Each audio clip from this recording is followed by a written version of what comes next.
ओम शांति। आज हम सब जानने वाले हैं अपने आध्यात्मिक अस्तित्व की पहचान। संसार में मनुष्य ने अभी तक जितनी भी तरक्की की है, चाहे विज्ञान के क्षेत्र में अथवा तकनीकी क्षेत्र में, चाहे कंप्यूटर में, चाहे गणित में या अर्थशास्त्र के क्षेत्र में या किसी भी क्षेत्र में, ये उपलब्धियां उसने तब प्राप्त की है जब मानव ने बाह्य जगत को समझने की प्रक्रिया में अपने मन को बाहरी वस्तुओं पर एकाग्र किया। विचारोत्तेजक प्रश्नों के उत्तर ढूंढने के खोजपूर्ण प्रयासों से ज्ञान विज्ञान के अनेक रहस्यों का उद्घाटन हुआ है। बाह्य संसार जितना विशाल है, उतना ही भीतरी संसार भी विशाल है, लेकिन यह अंतर जगत पूरी तरह से गुप्त है। मानव को बाह्य जगत को जानने में हजारों वर्ष लग गए, लेकिन भीतर का अंतर जगत इतना विशाल है कि अभी तक मानव ने उसे अंश मात्र भी नहीं समझा है। इस अंतर जगत को समझने में भारत का प्राचीन राजयोग हमारा सरल और सही मार्गदर्शन करता है। अंतर जगत को समझने का आधार इस पहेली को सुलझाने से प्राप्त होता है कि मैं कौन हूँ।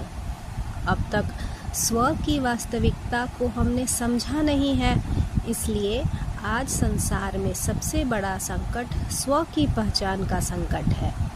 व्यक्ति अपनी वास्तविक पहचान को भूला हुआ है और इसलिए कार्यान्वयन अक्षमता है, अर्थात आत्मा की वास्तविक पहचान न होने से वह अपनी क्षमता को, शक्ति को कर्म में नहीं ला पाता। सदियों से यही कहा गया है कि अपने आप को जानो, अपने आप को पहचानो। बाह्य स्वरूप से हम अपने आप को बहुत अच्छी तरह जानते हैं। आत्मा के बारे में यही माना जाता है कि वह शरीर एक चैतन्य शक्ति है जो शरीर चला रही है। शरीर हड्डी मांस का एक पिंजड़ा है। जब आत्मा इस शरीर को छोड़ देती है तब शरीर मुर्दा हो जाता है। आत्मा अजर अमर अविनाशी शक्ति है। आत्मा का कभी विनाश नहीं होता। यह सारा ज्ञान तो हमारे पास है, फिर जानने के लिए शेष क्या बचा है। वर्तमान समय में मनुष्य कई बार यह सोचता है कि हमारे जीवन में आत्मा के ज्ञान की क्या आवश्यकता है। क्या आत्मज्ञान की या आध्यात्मिकता की इस आधुनिक जीवन शैली में कोई उपयोगिता है, कोई प्राप्ति है? क्या इस ज्ञान से हमारी वर्तमान समस्याओं का हल प्राप्त हो सकता है? मानव आध्यात्मिकता में रुचि तभी लेगा जब उसे यह निश्चय हो जाएगा कि इससे बहुत बड़ी प्राप्ति होगी। वास्तव में स्व की यथार्थ पहचान अथवा आत्मज्ञान एवं आध्यात्मिकता की आवश्यकताएं इसलिए है क्योंकि उससे मनुष्य अपनी सभी उलझनों एवं समस्याओं का समाधान प्राप्त कर सकता है। इस संबंध में महाभारत का यह प्रसंग द्रष्टव्य है कि अनेकों युद्ध अकेले जीतने वाला वीर योद्धा अर्जुन महाभारत युद्ध में के समय विषादग्रस्त और अवसादग्रस्त होकर कायरों की भांति अपने शस्त्र छोड़कर बार बार भगवान से निवेदन करने लगा कि वह युद्ध नहीं करना चाहता। क्या तब उसे अपनी शक्ति पर विश्वास नहीं था? जब भगवान उसके साथ थे और उसकी विजय निश्चित थी, तो क्या उसे भगवान पर भरोसा नहीं था?